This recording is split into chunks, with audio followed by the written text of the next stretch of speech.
My name is Shawna Stewart, and my message to Jamaica and Jamaicans is to love and respect each other.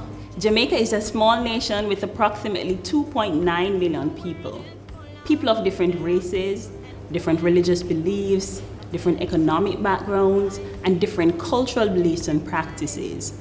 It is in our individual identity we express our Jamaicanness. It is in our individual identity we express our uniqueness, our gifts, our talents, our true selves.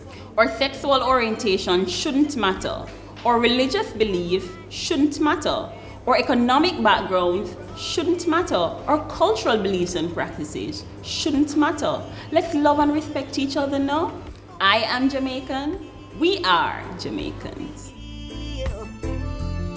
And we fight, but tonight we're gonna be alright.